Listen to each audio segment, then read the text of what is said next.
What's up, guys? Ken over here at Backbodymystery. Right now, we're in recovery. Today, I got my partner in crime, Diamond Clay. and I got my special guest, Coach Delano Michaels from Find Your Fist. Today, we're going to be talking about rage quitting, emotions in video games, martial arts a little bit, and women's wrestling. But before I get started, slap, like, and share. That's the best way to support the channel. So, Coach Delano, Find Your Fist. Give us a quick summary about what your focus and your mission is. So, briefly, our mission statement is to ignite the youth with focus and discipline by giving them a positive outlet through boxing.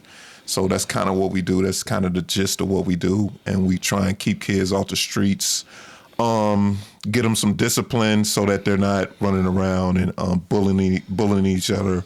They got confidence. It gives them confidence, so they're better able to, adjust if they're getting bullied. And then if you got confidence, a lot of times you don't get bullied. The bullies pick on the weak one in the group a lot of times. So. Yeah. All right, fantastic.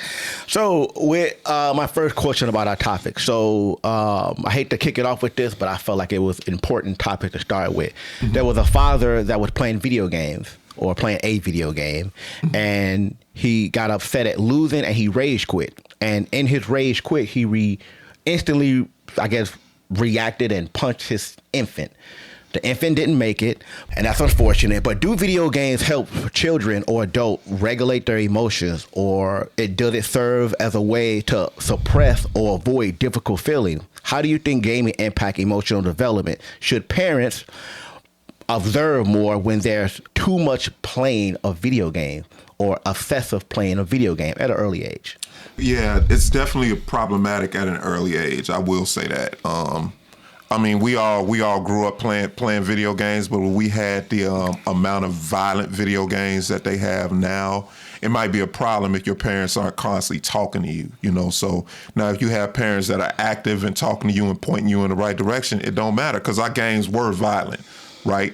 But I had a good mom, you had a good mom, most of my guys, they had good parents, whether it was one or two. So that is huge, because you playing that game for hours. Just your parents saying something positive to you or pointing you in the right direction helps a lot. It helps steer you. And we had another thing that doesn't get talked about. We had good cartoons. We had cartoons, shows with good lessons. You wanted to be the good guy, teaching you how to stand up for your friends. If you see them getting bullied, child abandonment, like these cartoons now, Naruto and all that these kids watch. These cartoons talk about focus, discipline, child abandonment again, bullying, all kinds of topics, that even our cartoons didn't cover. So as long as there's like a happy medium, if everything's negative, that's where the problem comes in. Again, we had violent games as well, but it didn't impact us, as you can see, a lot of us, because we also had those positive outlets as well. So do you think it's like when they started playing video games? Because I know the person in that happened with the incident, he was an adult, but what was his life experience prior to that, or when he started? Because everybody have different experience when, some kids don't play video games, some do other adventures out there. And it might be kind of hard to find a kid that don't play video games or don't even know what they are. But, I know you said this was a older guy, right? When you had a child, like clearly your priorities are different when you're a parent. But I don't know what game you were playing. Yeah, they didn't How talk. old was he? I'm pretty sure like 30s. That's crazy. 30s, he did get sentenced, but that's make you think about how early development is when you're playing video games. Because I think outside of reality, video games are some of the first things you run into when it comes to making an emotional decision, knowing the outcome of if you fail or succeed. But you said something. Cartoons used to show you it was cool to be the good guy. Mm-hmm. Do you think in 2025 being the bad guy is way better than being the good guy? Spoiler alert, y'all. We about to talk about some Naruto real quick. So if you haven't watched it, you might want to pause this. There's a character in there, Sasuke's brother. What's his name? Itachi. And Itachi's like a triple agent, right? So he does the right thing, he does the wrong thing, but he does the right thing, and you didn't know, you didn't find out until the end. So even if you looking at villains in a lot of these shows, they give you the backstory of the villains. A lot of these villains were made like this for a reason, you know what I mean? So if you're thinking with your third eye and not just thinking with just your two eyes, you're looking like, okay, man, that happened for a reason. Okay, he became like this for a reason. So let me not succumb to what's going on around me. Instead, let me look at this show and take the lesson they trying to give me right here. Right here, they're trying to tell me he was made like this for a reason. You know, through the stuff that he went through, he could have went another direction, but he let it break him. But they're also showing you like, hey, don't be the reason that somebody goes down that path, right? Absolutely. A lot of times a lot of people are the reason. You the reason. A lot of parents are the reason their kid is in jail. A lot of their friends are the reason that they're locked up. A lot of their girlfriends are the reason that they're in jail or whatever, because they called them when they were mouthing off or starting a fight, and this guy runs up gun ho trying to protect his woman, and he ready to shoot and kill, and now you got a whole gang war going on because somebody couldn't keep their mouth shut. So I think that when you're looking at villains, there is a lesson a lot of times especially anime, these writers aren't stupid. They're writing with curves, and they're writing to make you think. So you gotta be looking for the it's fine wine. You know, you gotta be rewind is more to find. You know, this guy, you know, obviously he you're not mature enough to play games.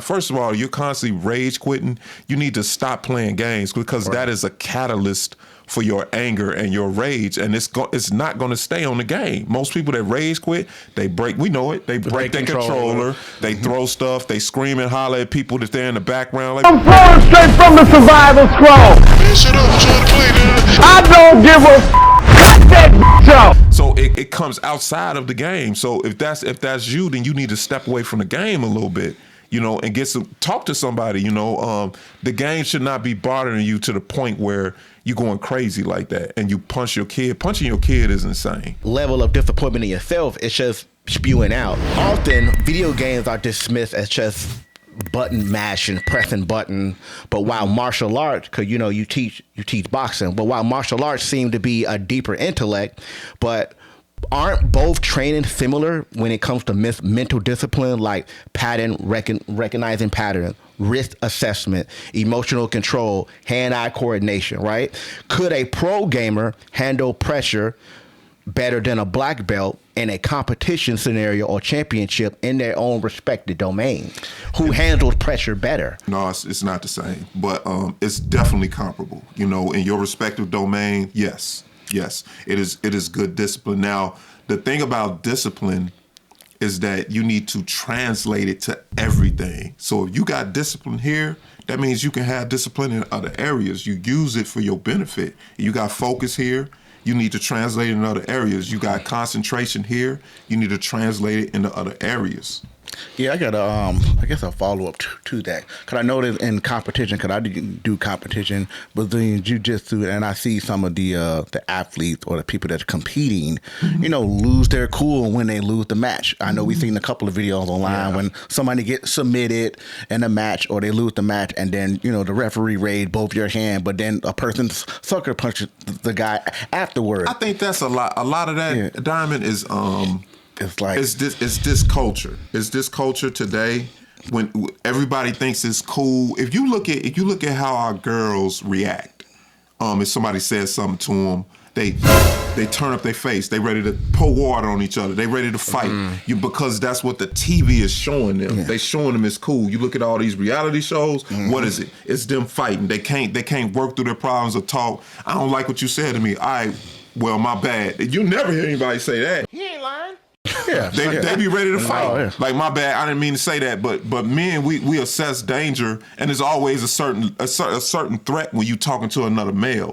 You know what I mean? I don't think women have to assess that. You know, they just say whatever. They know somebody gonna come to the rescue. They know the police gonna come to the rescue. I can't say something to a guy and expect the police to get there before he shoot me. For his guys jumped me in, and now I got a mental disability because they didn't beat the crap out of me. Didn't let that shit happen to me though. You see what I'm saying? So we communicate a little differently, and that's not even through your experience. That's through your instincts as a male. Got it. You just understand that, like going in the door, you know that if it goes left, it could really go left. Yeah. You know what I mean? Like instantly, and it'll be a problem. So I think that the culture is the problem. What they're seeing on the screen is telling them how to react like this. So these MMA fighters, they lack discipline. A lot of these boxers, they lack discipline. A lot of the guys just doing jiu-jitsu, just doing wrestling, they lack discipline. And it's those guys, it's a specific group, because most times a martial art will teach you discipline. But those guys look on the TV, they see what's cool. Oh, he reacts like this. Like right now, pretty much all the Russians are fighting. Yeah, on their face-offs, they're fighting.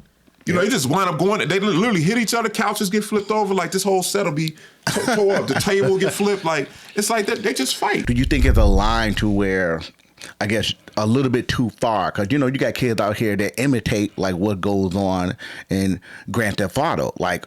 That much, like, how do you play that video game, and do you want to go imitate to rob a bank or carjack somebody? I think sometimes. Yeah. I mean, that's back to the parents, right? That's back to the parents. Why are you looking at a game and then you ready to? I didn't look at Grand Theft and was ready to rob a bank. I didn't look at no game that I played and want to go out and demonstrate on somebody. But I did have fun playing the game. But I left it inside the game. You know what I mean? But I think they have the anime. Well, we had comic books. Comic books kind of gave us like that line to walk. You know what I mean? You saw what all the good guys were doing, how they was outstanding. They got the anime. So if they're using the line, you know, that they're pulling from, then they can make a proper assessment and say, you know what, I probably shouldn't go out and rob a bank. Yeah, it sounds like y'all. You know, what I hear a lot of y'all saying is they confuse fictional reality versus what is actually reality. Yes. And that goes into my next question. And I'm rewarded for it.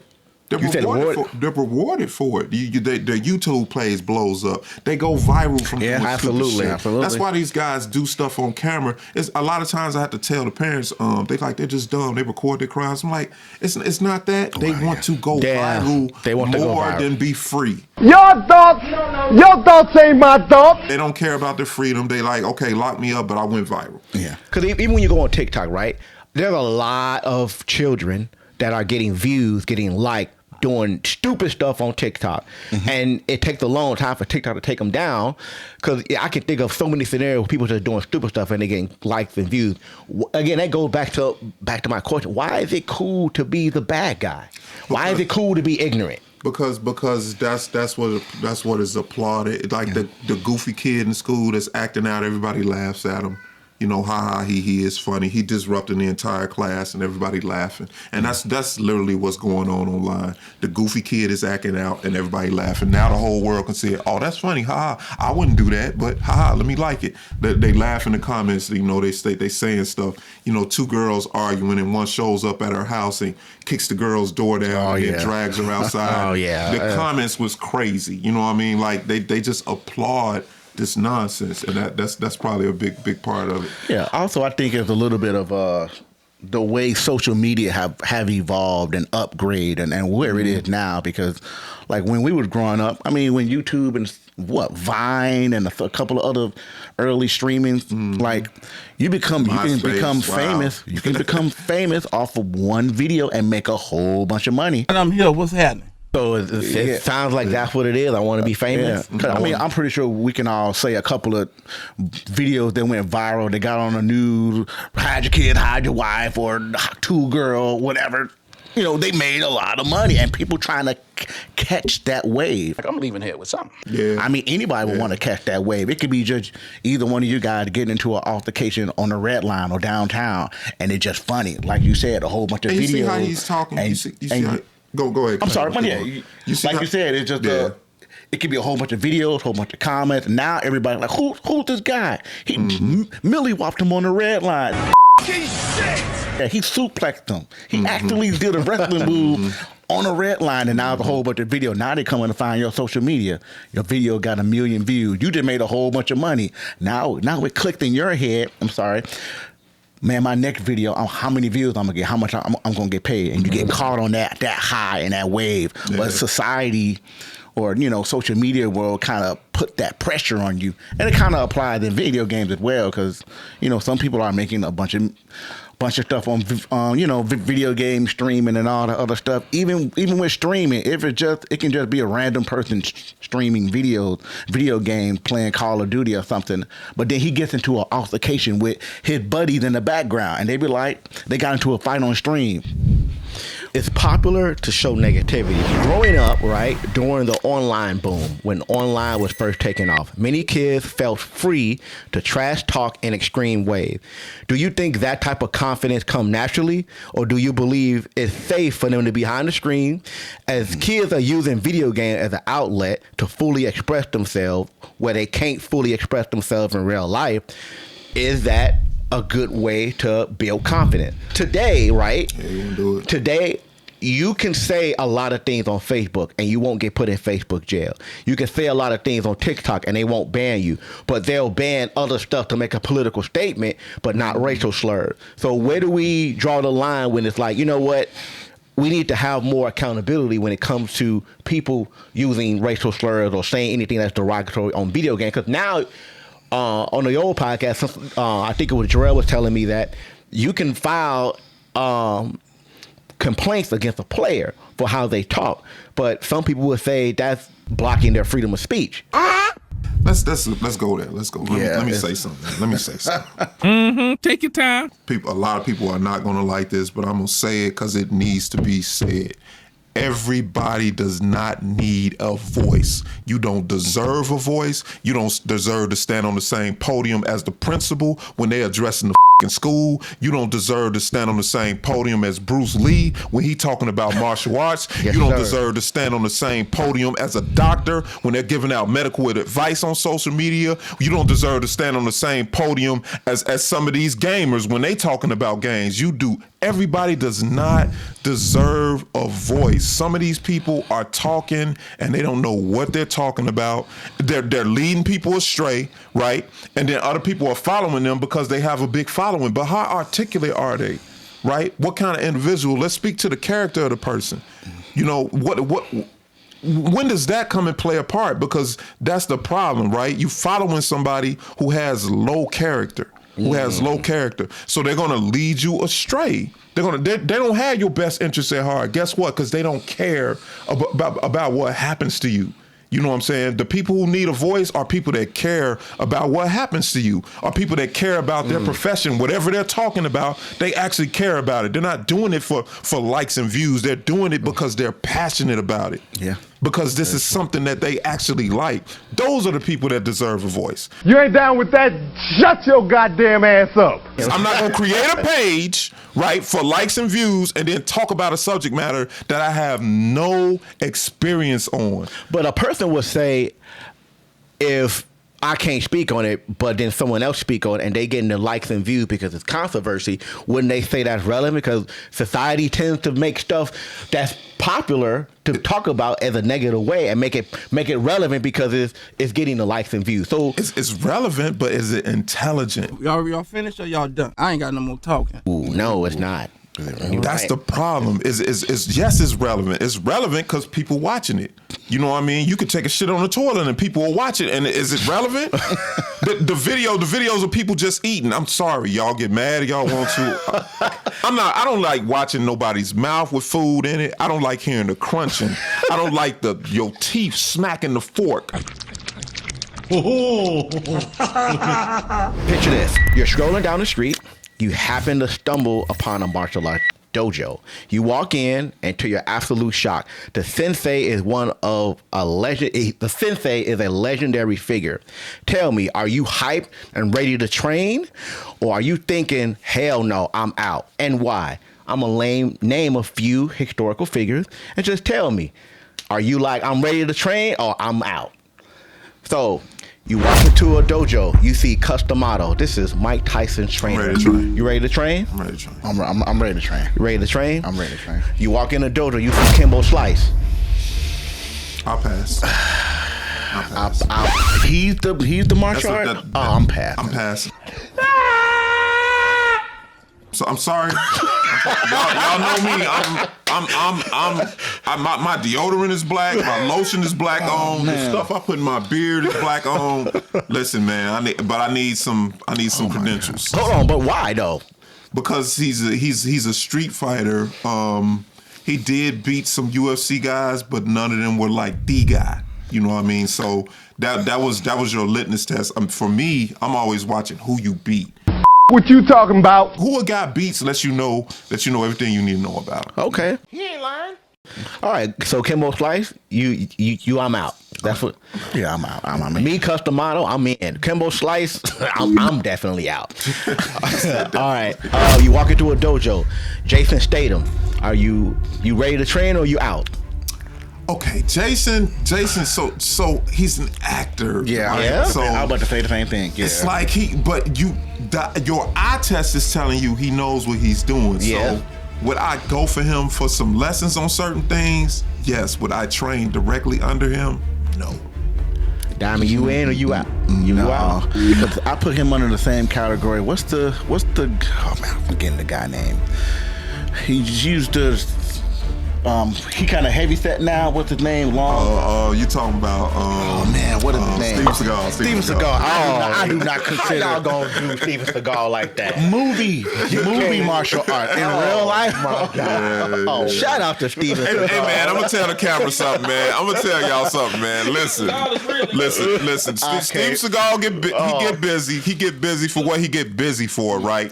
But if you want to learn how to fight, if you want to, we going off course a little bit, but I just want to say this, man. If you want to learn how to fight, your greatest litmus test will be where all the fighters are, right? So really, literally, it's not boxing, actually. All the fighters are, much as I love boxing, obviously, most of the fighters are in the UFC, right? Because they can use boxing, they can use whatever. Look at what those guys are using. They can do whatever now. You don't see nobody doing what? You don't see none of that, because you know what? They tried it. They tried it. Upper level guys and those arts tried it, and it didn't work. The guy with the clean boxing and Muay Thai and Jiu-Jitsu cleaned them up and got them out of there.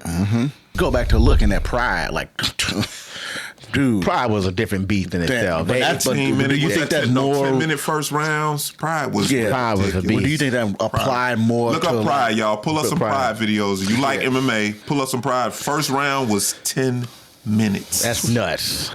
Ain't nobody got time for that. Kazuya Mishima from Tekken. Are you ready to train or you out? I'm definitely training. He don't train nobody. Okay, listen. If he will train, you know what? Hey, Hachi would train. Are you ready to I'm not train? training. I'm not training with him. Yeah, I'm not training. No. This is why I'm not. You know, he's out of his mind. His skill level is through the window, right? But he is out of his. He will get you right, but he's also gonna infect you with his. It's like Cobra Kai. He's gonna infect you with his thinking, with his principles. You know, and before you know it, you're a villain now. You're a villain now. You're right. It's like training with a terrorist. You're a victim. You know what I mean? He's gonna have you thinking his philosophies. He's gonna indoctrinate you into some of those philosophies, and you're gonna be thinking like, man, he making some good points. You know what I mean? A lot of villains, you look at them, and like Thanos, you look at that. Thanos made a good point. He made a good point. The universe is overcrowded, and we're expending too many resources. It can't work like this. You know, everything's gonna fall apart. So I have to get rid of half the universe. Like, that's the crazy part. Like, you see what I'm saying? He's gonna infect you with it because he's gonna make too much sense. Yeah, but he could have snapped the finger and doubled the resources. But anyway. Yeah, that part. All right, you walk past the dojo, you see Akuma. Are you ready to train or you out? Hell no. To the no, no, no. Hell to the no. He's worse than Kazuya. He's worse. You gotta think about that. Like, he's a little demon. Like, he is worse. No, man, I'm good. Me, I'm out. But I'm out. What you talking about? But what he will teach you is crazy. What you will learn, but you know what you're gonna lose. You'll be the next Akuma. Yeah, exactly. He gonna take you will definitely be them. But he was trained, but he necessarily didn't train. You're naming people they didn't even train nobody. Yeah, No, but he's saying hypothetically. If he was, and they're training I'm out. You out? Okay. I'm out. All right, you walk past the dojo, you see Beatrice Kiddo from Kill Bill. Are you in? I forgot who that was. That's the blonde with the sword. main character with the sword. Yeah. From Kill Bill. Oh no, I'm passing. Yeah. You out? Yeah, I'm passing. Man, she know the 5 fingers. What's that joint? The five fingers. 5 fingers heartbeat joint. I'm in. I need to learn that. Just in case. Just in case. We gonna you use can the stop 50 people. Listen, if you fighting, 50 people getting ready to fight you, and you do that to one person, I guarantee you won't. All 49 of them will take a step back. So are we? Boom, boom, boom, boom, boom. When you say these, his heart explodes. They're like, what the hell? What did you do now? But when you say these characters training, are we applying that? Let's say you said Akuma. All their knowledge, all their skill, all their knowledge, everything. That is Sensei. Oh my! I'm thinking we talking martial arts, babe. I said when you walk into the dojo, that is Sensei. Oh, so we're applying their martial art and their power. Oh, I'm gonna change my name on a couple of them then. You serious? Well, we can't go back now. You should. I would have definitely said yes on Akuma, like a raging demon. Okay, Shona from Last Dragon. No. Okay, the only thing is, so he's the lesser of the Akuma. So he said Akuma. So we think about these bad guys. He said Akuma. That's top. They're definitely not training on him. Kazuya, can't train on him. You know, he out of his fucking mind. Shogun, okay. Was he really that bad? He was like more of a Cobra Kai, but he would have taught you some You said stuff. Shogun, no, Shonuff. Shonuff. Yeah, you know what I meant. Shonuff, yeah, but yeah, he wasn't super bad, but look at what he can show you. I thought his martial arts skills were not up to par as far as my standard. Whoa. I'm good. Benny the Jet Ooshness.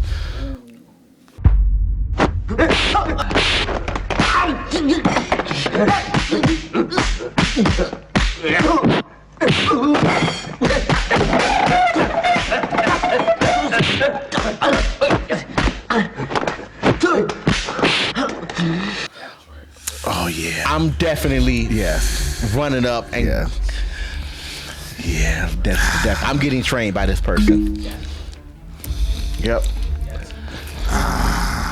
You know you wanna. You know you getting trained by this person. The movie guys, man, it's tough, man, but it's so good. The eye test is crazy. Like, I gotta go see. Like some of them, the eye test is so like Benny the Jet. You might name some of these guys. I may be spoiling. But what's his name? That was in Undisputed with Michael Jai White. I forgot it. I know you're talking about. Him. He played the Russian. I think he played the Russian. Scott Atkins. You know what I'm saying? Like certain guys, that it's that eye test. You know what I'm saying? Even Michael Jai White, you know, it's that eye test. Okay, I haven't seen you like in a ring, but the eye test tells you he knows what he's doing. So I can take that and apply it. Since I've been fighting, I can take that and apply it to actual fighting. So what he shows me, I can, okay, I'm not gonna do that, but the way he throws his spinning back kick is almost flawless. So I want to take that. Fact check real quick. Benny the Jet got a kickboxing record. He got 67 total fights, 63 wins with 57 knockouts. I'm definitely training. Yeah, I'm telling you, man. No, Benny the Jet is just not movie. He's doing it for real. Smith from The Matrix. Yes. Anybody? Listen, I'm training with him. You training with agents? Agents, they can download martial arts. Over with. Next. The Last Ronin, Ninja Turtles. Oh yeah, 100%. 100%. Okay. All right, Mad Dog, The Raid. Yes, 100%. Yes. Okay. All right.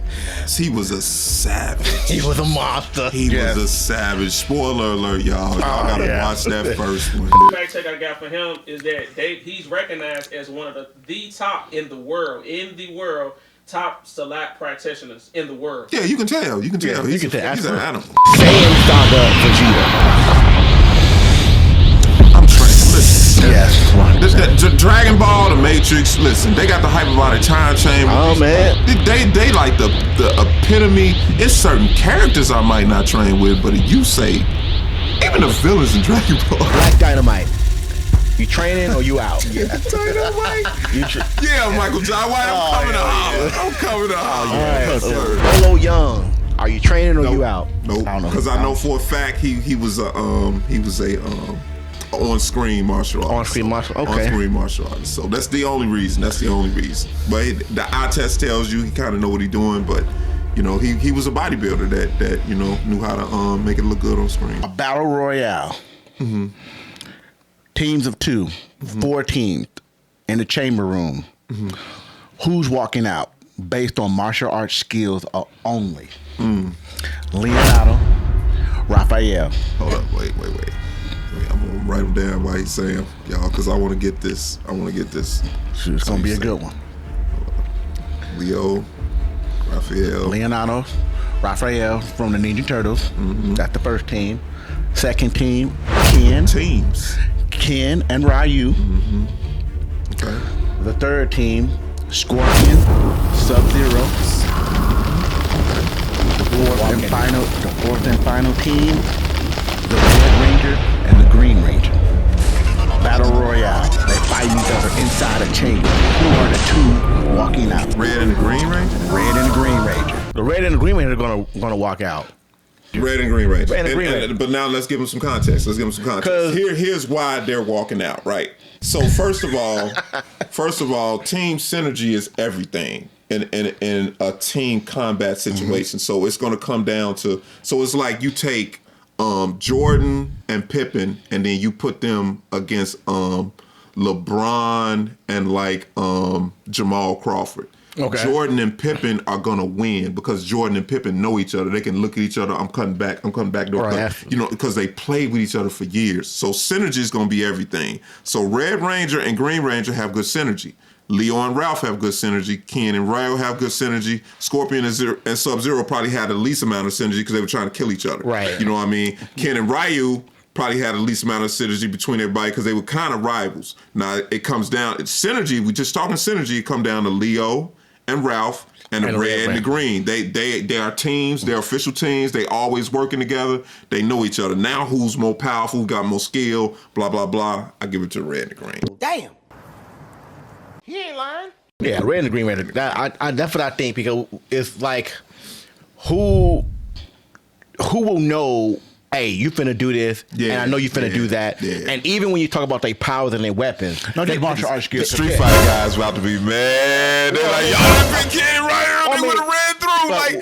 They gonna get busy, but I mean, talking about the Red and Green Ranger, roll the grid. Martial arts skills on it, because we go into the dynamic. Y'all gonna say power zords and. Well, no. Even just regular base power, they can combine and work together. Just in general, like the Green Ranger, look, hey, while you fighting him, take my Green Ranger shield and use that. Just even the basic stuff. I just think they have an advantage. Okay. And Green Ranger is one of the Power Rangers. Wasn't he? The green, the black, the white. Technically, the original Red is one of the top, without the special crazy stuff. The black guy was cold though, wasn't he? The Gold Ranger. Gold Ranger is considered. I'm tripping. No, Green Ranger was a problem. Green Ranger was a problem. Straight problem. Yeah. So, but no, you guys answered we're straight to the Power Ranger. I went straight to the Power Ranger too. They're two in sync. So women's wrestling specifically. All right, the first women's champion, was the fabulous Moolah. She won the title in 1956 by defeating a wrestler named Judy in a tournament. WWE don't recognize the NWA Women's Championship currently, but Fabulous Moolah is technically the longest reigning women's champion ever. Do you think wrestling or WWE should recognize that for that accomplishment? Because it's 10,000 days, or around 10,000 days. I'm going to speak to that real quick. It comes down to, do they recognize any other records in NWA? And if they do, then maybe they should. Okay. It's going to come down to, okay, you had the longest reigning women's champion, period. And now it's Bianca's the longest reigning WWF champion. You know what I mean? So it will come down to that. So it will come down to wording and how they would say it. Me personally, she's in the Hall of Fame, right? Yeah, I'm sure she's in the Hall. Yeah. Me personally, I think it should be recognized in some way. You know what I mean? Like Maya Moore with the W that was playing basketball. She had more points or something than Caitlin Clark, but they recognized Caitlin Clark for doing something more than her. So, but she had more, but it was before the W was created. You know what I mean? So, but who brought Did they buy that? WWE brought the rights to that belt, but then they converted it over at the time into the WWF Championship. But the previous history, they have it right when you go on like their programs to watch it, but they don't recognize Fabulous Moolah as the longest reigning women's champion.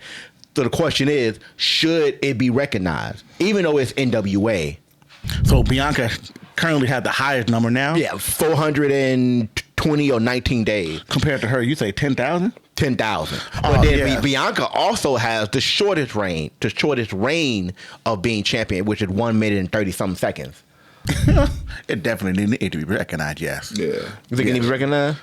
But Okay. do you Now- think they apply that to every other company? Because I noticed with Ric Flair, you know, the 14-time, 13-time world champion, that's from WCW, and they brought that company, but that's from another company. Do you think they should apply that to every pro wrestler? I mean, they do. I mean, But look at that- Booker T, but- 5 times. Yeah, five but see, times. but Literally, that was yeah, the thing. Five times. But that's the question. Should they go back and give Fabulous Moolah that title? Yeah, look at Gorgeous George. You remember the wrestler Gorgeous George? He some will say he was at the time more popular than Hogan because he was constantly making the news channel and politicians and other stuff were coming in to watch him. Like you barely see that now where you see politicians comes in, but that's how much of a during that era. during that era was completely different. But yeah, definitely I think it should be. Man, shout out to wrestling fans, man. Y'all, LA, I thought y'all was bougie. Y'all stunk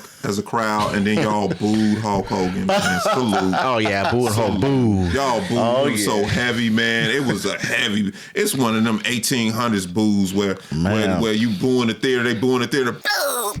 It was one of those. They was like, get out of here. I was laughing like California. Dog piss out of here. In the 90s, Vince McMahon was desperate and hungry for ratings. In an attempt to cut costs, he cut most of the women's division and their champion, Alundra Blaze.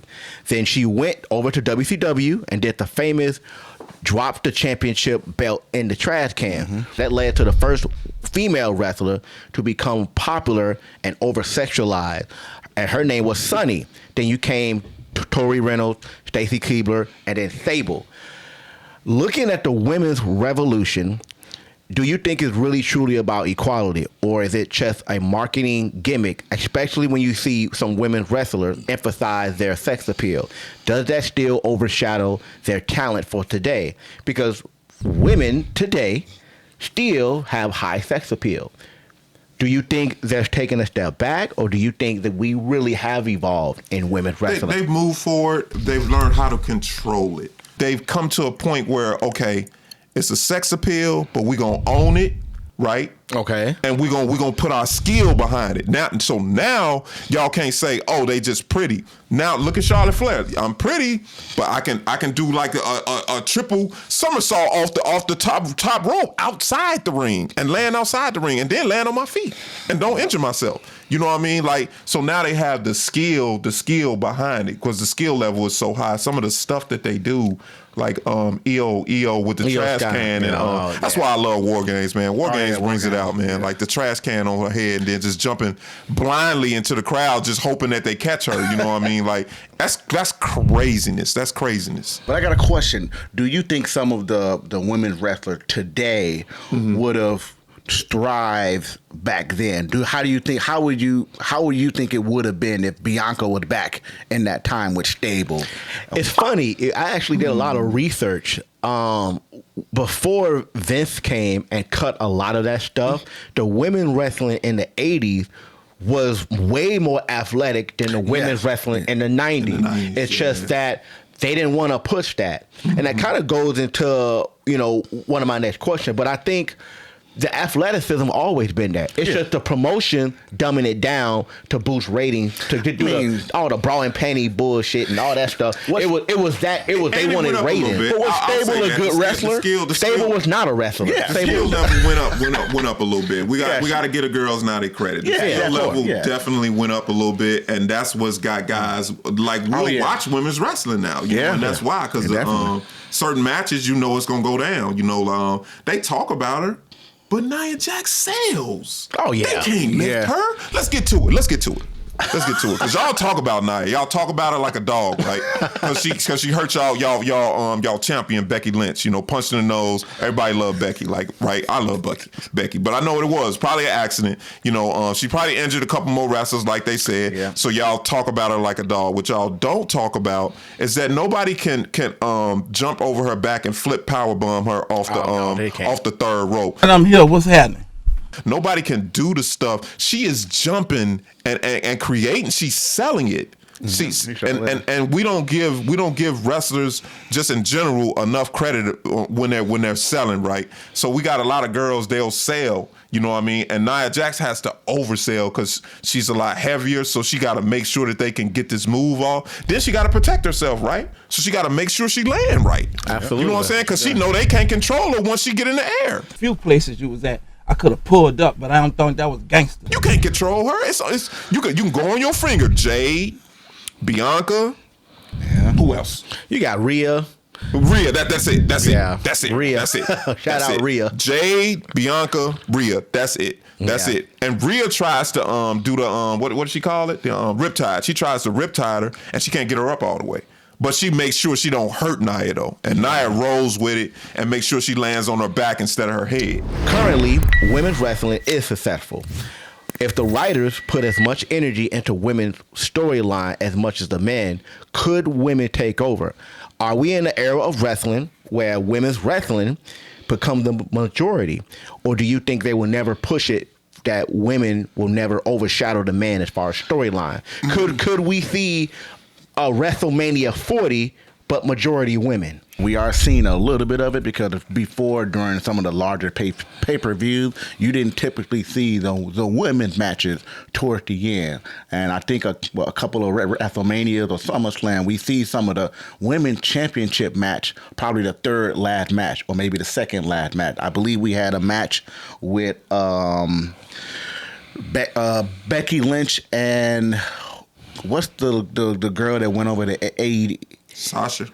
Sasha Banks. That was, I think, a Hell in a Cell match they had, and I think it was the second last match of the. I don't know if it was WrestleMania, but I believe that we are seeing that because typically, you know, back then their matches are in the beginning, you know, and sometimes wrestlers, at least from, you know, developing their character standpoint, they be like, oh, you're the first match of the night. Like, that's kind of like you got to start. You got that big responsibility of starting the show off, but then everybody else have to follow after that. But then if you don't put on a good show, then your match is kind of like, nobody's not going to talk about it because it was the first match. So do you think it's fair that WWE has not done another women's evolution or women's only pay-per-view?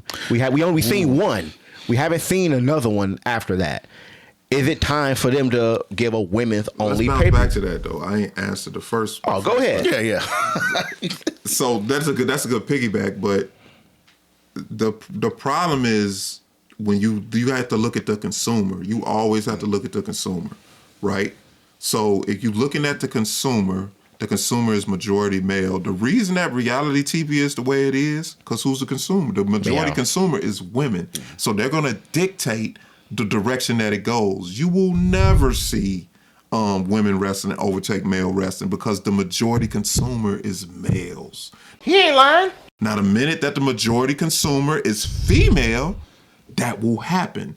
But men want to see The Rock and Stone Cold and all that. They're tapping in. So people that's marketing, that's working for the WWE and AEW, they know this. They know that their customer base is 80% male. Yeah. Okay. So now that's like saying, can the WNBA overtake the NBA? Keep telling yourself that, darling. It'll never happen. Until the majority of the fans are women. Yeah. If the majority of the fans are women, then they're going to market toward the women. You see what I'm saying? But as long as the money says we cater toward them, that's what's going to happen. Yeah, even the women want to see the man. Cause, you know, they love their favorite. They love their male wrestlers. Look what The Rock did for wrestling. That's your litmus test right there. The Rock brought all the women to wrestling. Yeah. Okay. They love their Val Venus back in the day. Yep.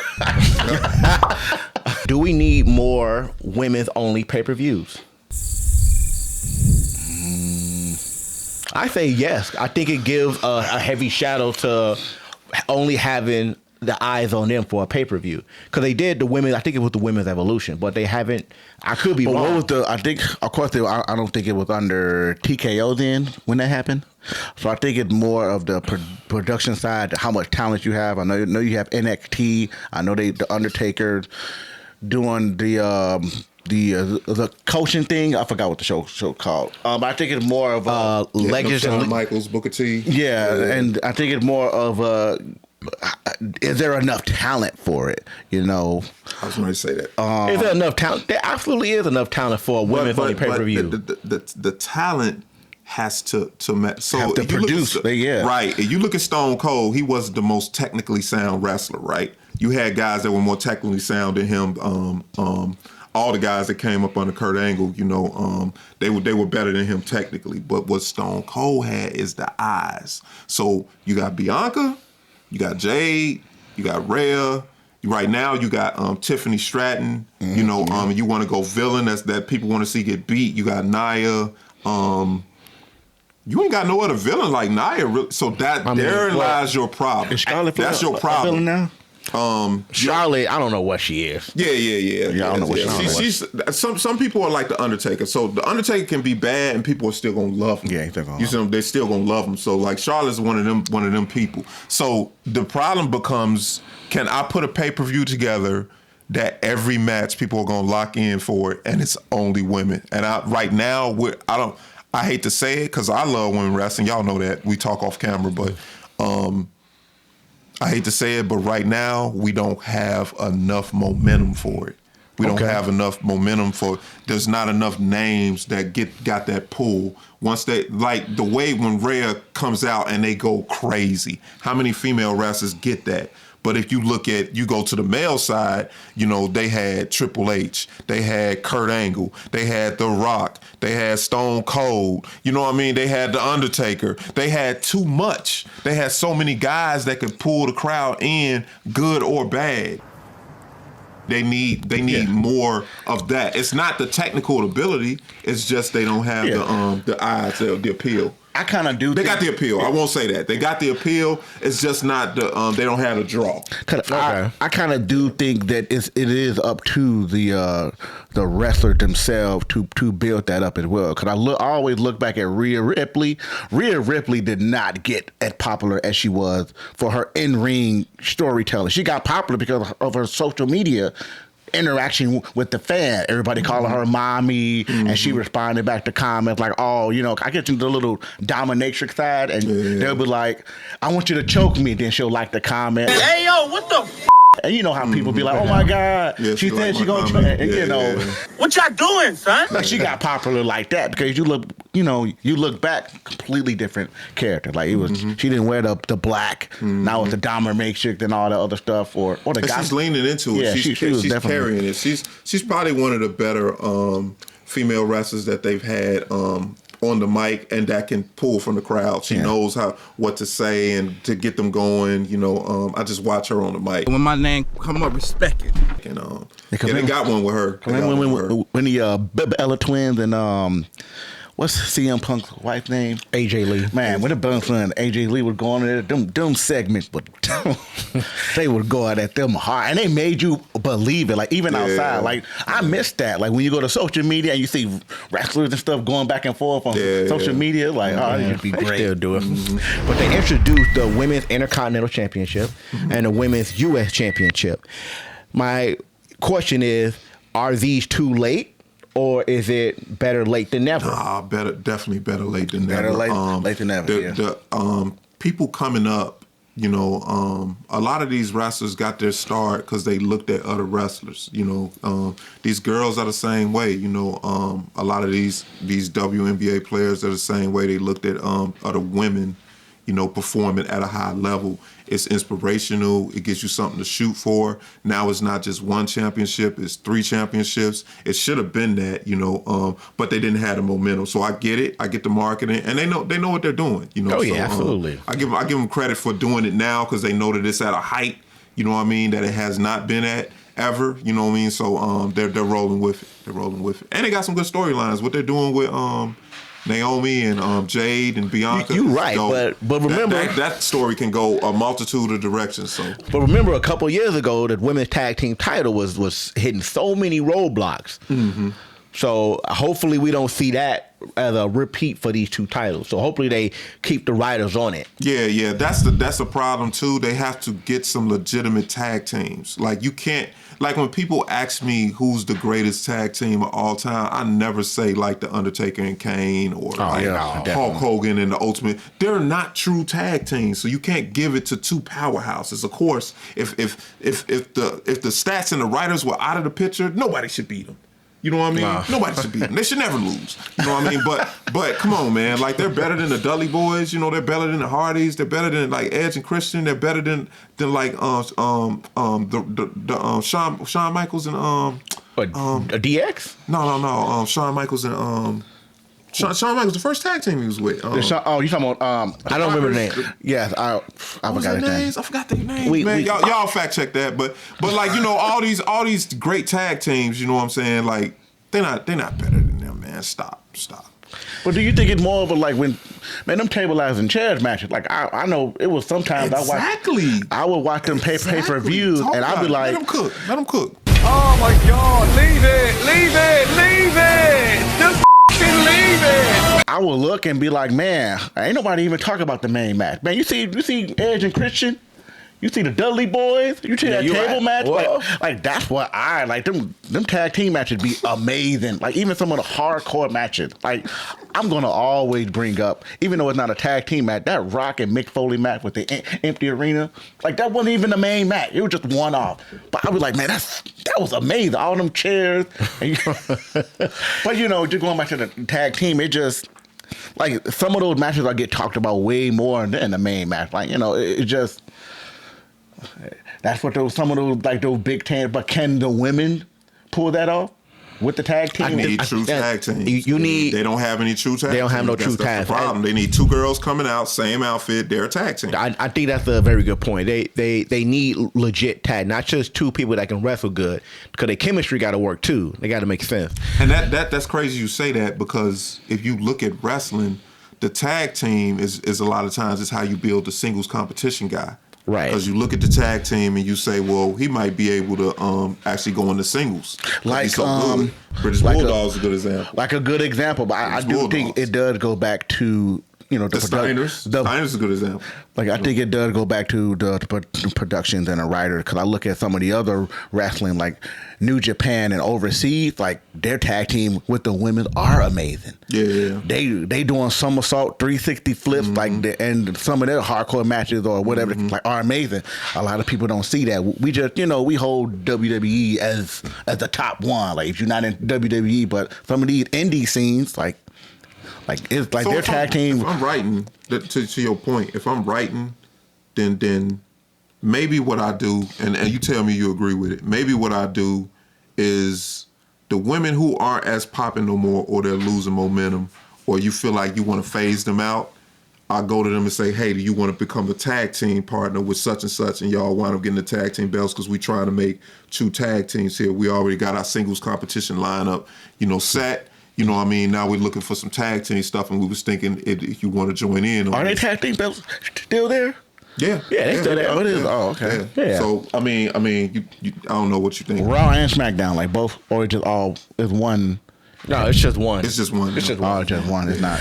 All right, we about to get into some questions from the mystery box. I'm gonna ask y'all to build the perfect female wrestler. So let's break down the categories, right? Mic skills.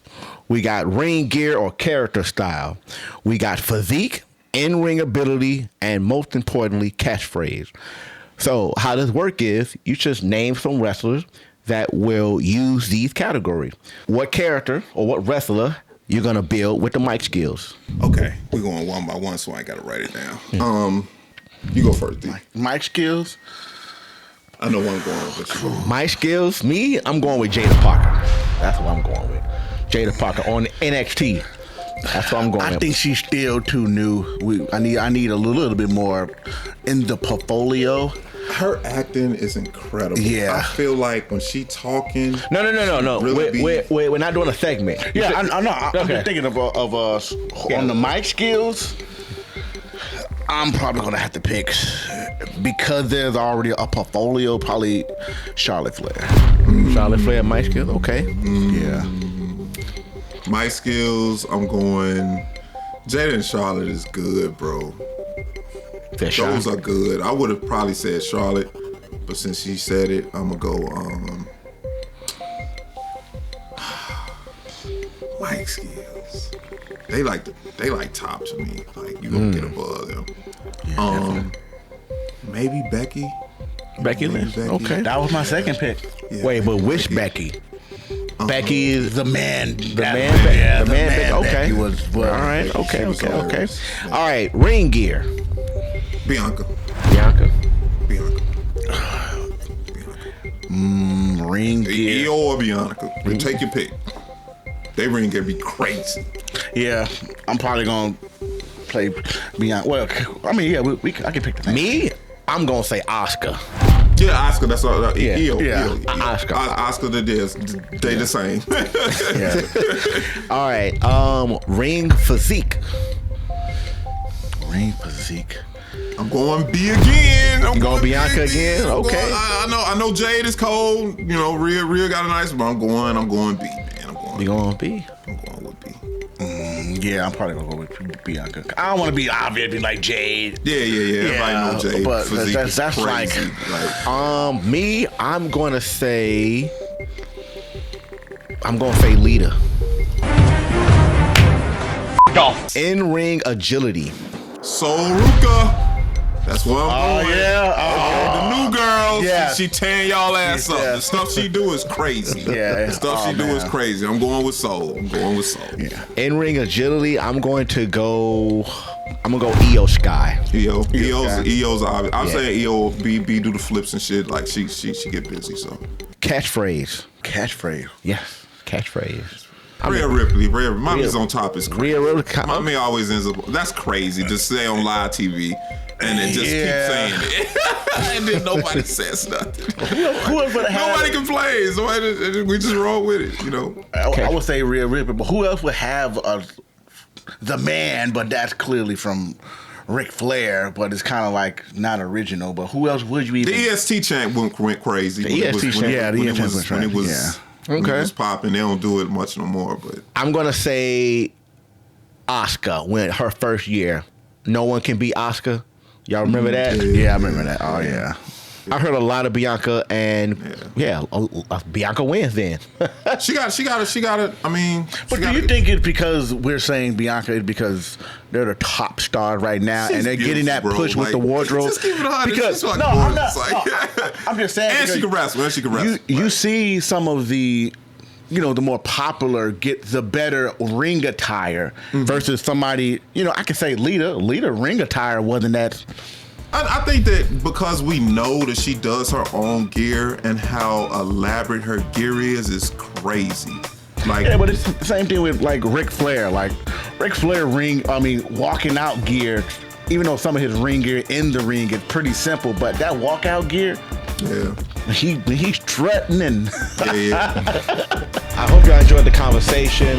Slap that subscribe button, hit all notifications, and I'll catch you guys next time.